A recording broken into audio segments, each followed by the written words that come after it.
আসসালামাইকুম viewers, welcome back to my channel. আজকে আমি তৈরি করে দেখাবো বিফ তেহারি, একদম পারফেক্টভাবে করে দেখাবো।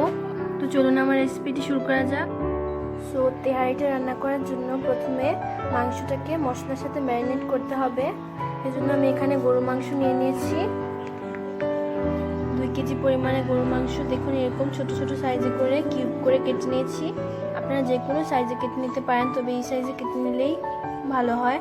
এবার আমি এখানে কিছু মশলা নিয়েছি। এখানে আছে 1/2 টেবিল স্পুন জিরা গুঁড়া, 1/2 টেবিল স্পুন গরম মশলার গুঁড়া, এখানে এলাচ, দারচিনি এসব মশলা একসাথে গুঁড়া করা আছে। এখানে নিয়েছি 4 টেবিল চামচ আদা বাটা এবং রসুন বাটা একসাথে মিক্স করে। বিরিয়ানি মশলা নিয়েছি 2 টেবিল চামচ। আমি এই রাঁধুনি বিরিয়ানি মশলাটি ইউজ করছি, আপনারা যে কোনো বিরিয়ানি মশলা দিতে পারেন। এখানে টক দই নিয়েছি 1 কাপ পরিমাণে। লবণ নিয়েছি 1/2 টেবিল স্পুন, আপনাদের স্বাদ অনুযায়ী আপনারা দেবেন।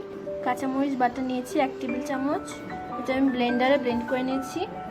আর এখানে নিয়েছি 1/2 কাপ বাদাম বাটা, এটা স্বাদ অনুযায়ী চীনা বাদামটা, সেটাকে একটু ব্লেন্ডারে ব্লেন্ড করে নিয়েছি। এবার মাংসটার সাথে একে একে সবগুলো মশলা দিয়ে দিচ্ছি।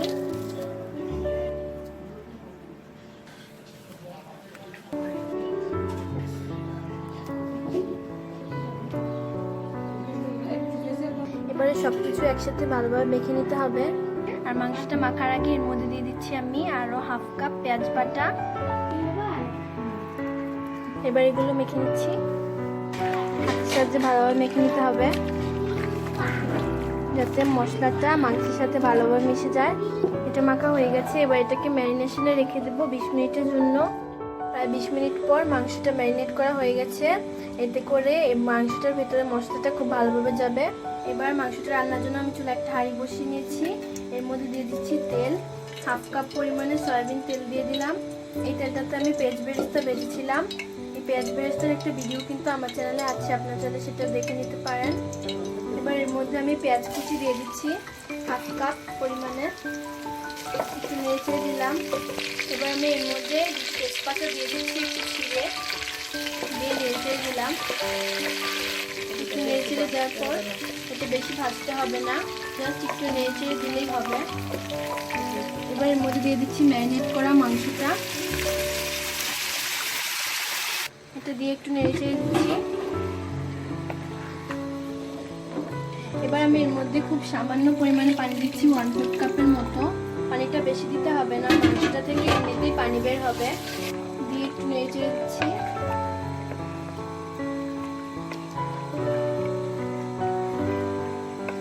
এবার এটাকে আমি একটু ঢেকে দিব, ঢেকে এটাকে আধা ঘন্টার জন্য মিডিয়াম ফ্লেমে রেখে রান্না করব। যেহেতু এটা গরুর মাংস, সেজন্য এটা রান্না হতে একটু বেশি সময় লাগে। মিডিয়াম আঁচে রেখে রান্না করলে মাংসটা খেতে নরম তুলতুলে হয়, মানে ভালোভাবে সেদ্ধ হয়ে যায়। আধা ঘন্টার পর ঢাকনাটা খুলে দিয়েছি। এর মাঝে কয়েকবার ঢাকনা খুলে একটু নেড়ে চেড়ে দিয়েছিলাম। আপনারা একটু ঢাকনা খুলে নেড়ে চেড়ে দিবেন, তা না হলে নিচে দিয়ে লেগে যেতে পারে। পানিটা দেখুন একটু শুকিয়ে গেছে, আর এতে অনেকগুলো পানি উঠেছিল মাংস থেকেই। এবার এটাকে নামিয়ে নিচ্ছি। এবার আমি তেহারির জন্য পোলাও রান্না করব, সেজন্য এখানে আমি 1.5 কেজি পরিমাণে চিনি গুঁড়া পোলাও চাল নিয়েছি। এটাকে ভালোভাবে ধুয়ে একটা স্ট্রেনারে দিয়ে দিয়েছি যাতে পানিটা শুকিয়ে যায়, মানে পানিটা ঝরে যাবে। এই চিনি গুঁড়া চালটা ইউজ করলে অনেক সুন্দর একটা স্মেল আসে। এবার আমি তেহারিটা রান্নার আগে কিছু বাদাম ভেজে নেব। এখানে নিয়েছি কিছু কাঠবাদাম, একটু টুকরো করে কেটে নিয়েছি, কিছু পেস্তা বাদাম আর কিছু কাজু বাদাম একটু মাঝখান থেকে 2 ভাগ করে দিয়েছি। সবগুলো মিলে 1/2 কাপের মতো হবে। এটা ভাজার জন্য চুলায় একটা কড়াই বসিয়ে নিয়েছি। এর মধ্যে দিয়ে দিচ্ছি 1 টেবিল চামচ পরিমাণে ঘি, আর 1 টেবিল চামচ দিয়ে দিচ্ছি বাদামটা দিয়ে দিচ্ছি। বাদামটা দিয়ে একটু নেড়ে চেড়ে ভাজতে হবে। এটা কিন্তু অবশ্যই ঘিয়ে ভাজতে হবে, তেলে ভাজলে হবে না, কারণ ঘি দিয়ে ভাজলে এটা অনেক সুন্দর একটা স্মেল আসে, একদম শাহি শাহি ফ্লেভার।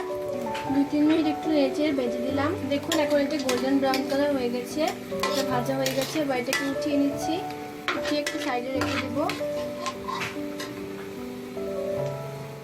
সেই একই ঘিতে আমি একটু তেল দিয়ে দিলাম, 1 টেবিল চামচের মতো সয়াবিন তেল দিয়ে দিলাম। আপনারা চাইলে তেলটা নাও দিতে পারেন, শুধু ঘি দিয়েও করা যায় রান্নাটা। এর মধ্যে দিয়ে দিব কিছু গরম মশলা, দিয়ে দিলাম 2টা এলাচ, 2 দারচিনি 2 টুকরো এবং 2টো লং। এর মধ্যে দুটো তেজপাতা দিয়ে দিচ্ছি একটু ছিঁড়ে। এবার এর মধ্যে পেঁয়াজ কুচি দিয়ে দিচ্ছি 1/4 কাপ। আদা চামচ 1 বাটা। এবার এর মধ্যে আমি আদা বাটা দিয়ে দিলাম 1 চামচ এবং রসুন বাটা 1 চামচ। এটা একটু ভেজে একটু ব্রাউন কালার করে নিয়েছি, কাঁচা কাঁচা ভাবটা চলে গেছে। এবার এর মধ্যে চালটা দিয়ে দিলাম, চালটা দিয়ে একটু ভেজে নিচ্ছি। নেড়েচেড়ে ভেজে দিতে হবে, প্রায় 4-5 মিনিট নেড়েচেড়ে ভেজে নিলাম। দেখুন এরকম একটা গোল্ডেন ব্রাউন কালার চলে এসছে। এবার এর মধ্যে আমি লিকুইড মিল্ক দিয়ে দিচ্ছি 1 লিটার পরিমাণে। তেহারিটা রান্নার সময় পানির চেয়ে বেশি দুধটা দিলে আমার কাছে মনে হয় যে তেহারিটা ভালো হয়। আপনারা চেষ্টা করবেন এরকমভাবে রান্না করার। আর চাইলে দুধটা কমও দেওয়া যায়, সেক্ষেত্রে এত ভালো টেস্ট আসে না। আর 1.5 কেজি চালের সাথে 1 লিটার দুধ, এই পরিমাণটাই সঠিক মনে হয় আমার কাছে। এবার এর মধ্যে পানি দিয়ে দিচ্ছি 1.5 লিটার। এটা হচ্ছে একদম গরম ফুটানো পানি, আর দুধটা ছিল রুম টেম্পারেচারে রাখা। দিয়ে একটু মিশিয়ে নেড়ে চেড়ে দিচ্ছি। এবার এর মধ্যে দিয়ে দিচ্ছি 1 চা চামচ লবণ, আপনারা স্বাদ অনুযায়ী দেবেন লবণটা। সব কিছু ভালোভাবে মিশিয়ে দিচ্ছি। এবার এটাকে আমি ঢাকনা দিয়ে ঢেকে দিচ্ছি, বলক আসা পর্যন্ত অপেক্ষা করতে হবে। এরপর ঢাকনাটা খুলে দিচ্ছি। দেখুন এটা একটু আগে বলক এসেছিল, চালটা 80% সেদ্ধ হয়ে গেছে এর মধ্যে। এবার এর মধ্যে দিয়ে দিচ্ছি সেই রান্না করা গরুর মাংসটা, দুটোকে একসাথে মিক্স করে দিচ্ছি। এবার এর মধ্যে দিয়েছি টমেটো সস 1/4 কাপ পরিমাণে। এর একটা রেসিপি আমার চ্যানেলে আছে, আপনারা চাইলে সেটা দেখে নিতে পারেন। এবার এর মধ্যে দিয়ে দিব গোলাপ জল আর কেওড়া জল একসাথে মিশিয়ে 1 টেবিল চামচ, এতে করে একটা সুন্দর ফ্লেভার আসবে।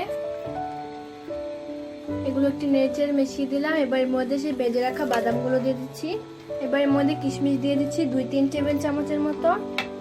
এবার এর মধ্যে আলু বোখরা দিয়ে দিচ্ছি 5টা। এবার এর মধ্যে 3-4টা কাঁচামরিচ মাঝখান থেকে একটু চিড়ে দিলাম। সবকিছু ভালোভাবে মিশিয়ে নিয়েছি। আর এই রান্নাটা হচ্ছে একদম মিডিয়াম আছে। এখন এটাকে আমি আবার ঢেকে দেবো 5 মিনিটের জন্য। এটা একটু দমে রান্না হতে থাকবে।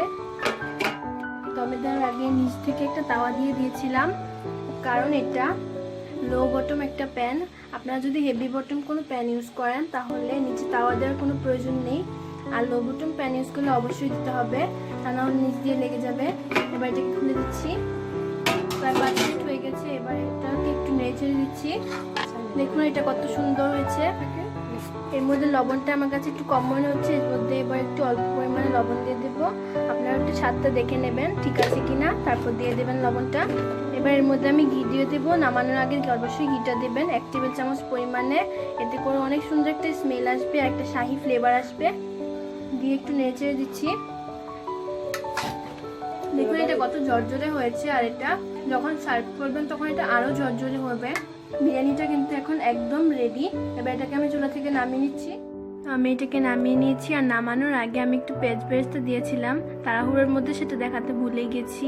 এই পেঁয়াজ বেরেস্তার একটা রেসিপি আমার চ্যানেলে আছে, আপনারা চাইলে সেটা দেখে নিতে পারেন। দেখুন এটা কতটা ঝরঝরে একদম পারফেক্টলি হয়েছে। এটা কিন্তু ওভারকুকড হয়নি আর শক্তও হয়নি, একদম পারফেক্টলি তৈরি করতে পারবেন আমাকে ফলো করে তৈরি করলে। তো এই ছিল আমার আজকের রেসিপি। রেসিপিটি কেমন লাগলো তা কমেন্টে অবশ্যই জানাবেন, কারণ আমি কিন্তু সবসময় আপনাদের লাইক এবং কমেন্টের আশায় থাকি। ভালো লাগলে প্লিজ আমার চ্যানেলটাকে সাবস্ক্রাইব করবেন। আর যারা সাবস্ক্রাইব করে পাশে আছেন তাদেরকে অসংখ্য ধন্যবাদ। আপনার বাসায় ট্রাই করবেন, ট্রাই করে জানাবেন কেমন হয়েছে। সবাই ভালো থাকবেন, সুস্থ থাকবেন। আল্লাহ হাফিজ।